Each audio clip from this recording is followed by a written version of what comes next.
So, hello guys, welcome back to this wonderful space. Of recent, we have heard or what has been in the nation that has been sensationalism, or which has taken people by a lot, or what is in the mind after their done it is the impeachment of the deputy president, Rigathi Gachagua. Now, and we have seen that uh, through parliament. They voted to impeach the deputy president. But where the real thing was during the Senate trial, and even with that, we have seen good lawyers that have tried to cross-examine Mtusi to show what he had was really credible enough to him. But you know how Kenyan is, it's really funny. You might put out your points as it is, but something I'm going to assure you that the deputy president is going to be impeached.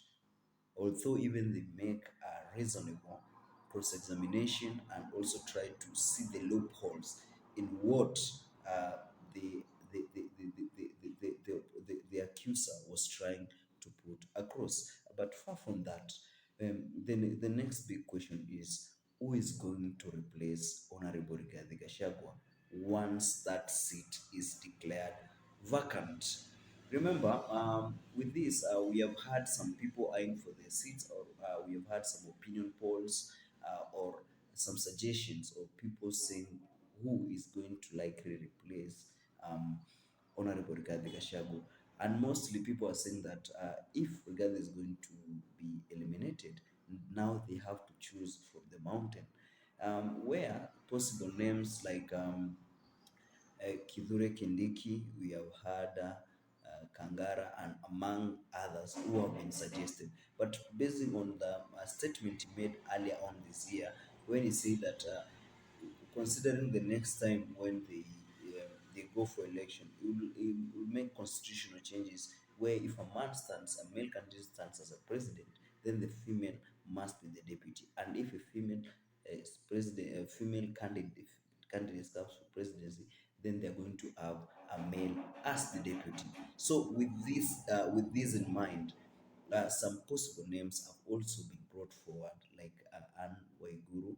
We have had Susan Kihika, Cecily Mbarile, who are likely to replace this. But earlier on, we have also had other people suggesting Honorable the Prime Cabinet Secretary Musalia Mudavadi. Okay, with this, people have reacted differently, but for me, which is a key concern, is the people of Meru.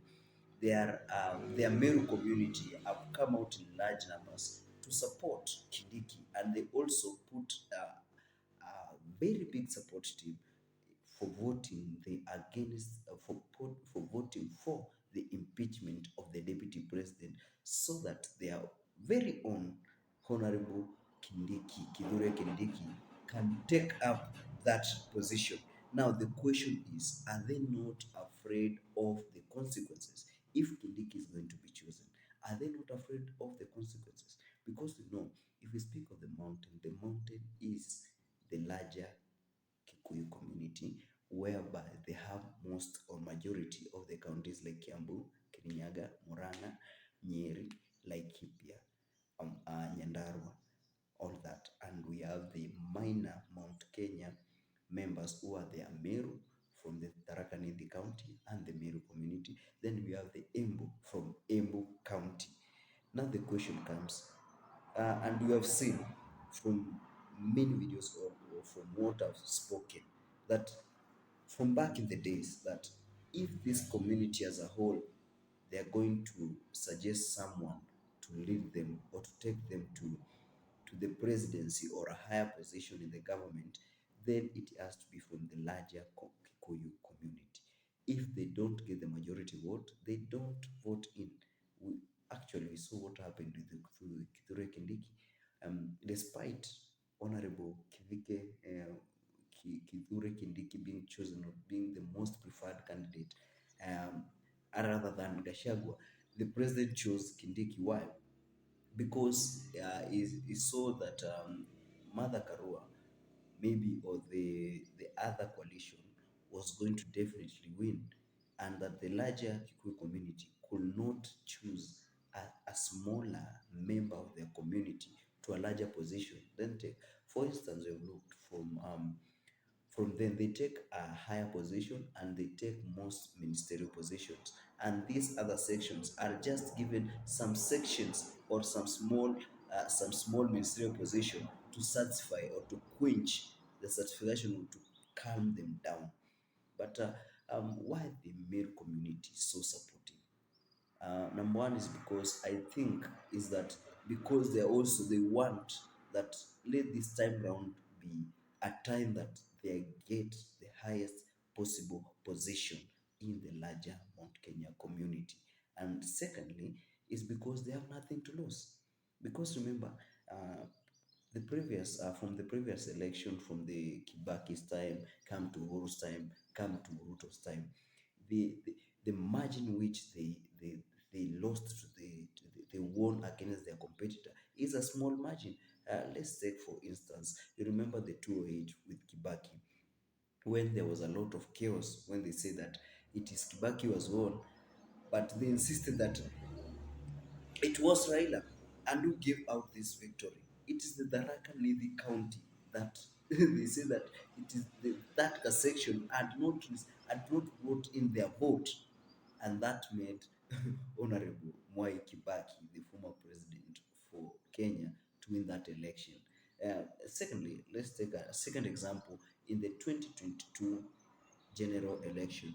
Ruto won against Raila Amolo Odinga by a small margin of 200,000. Well, this I'm trying to give this example so that you can see that although why the male community are not afraid to support one of their own, and that they are not afraid of the consequences because they have nothing to lose. That because even if they are eliminated from that small section, that large amount of vote can make them win, can make the opposition win the next time of the election. And this is even the advice that I'm giving to presidential candidates. Don't, like Honorable Raila Amolo Odinga, don't focus on the larger community.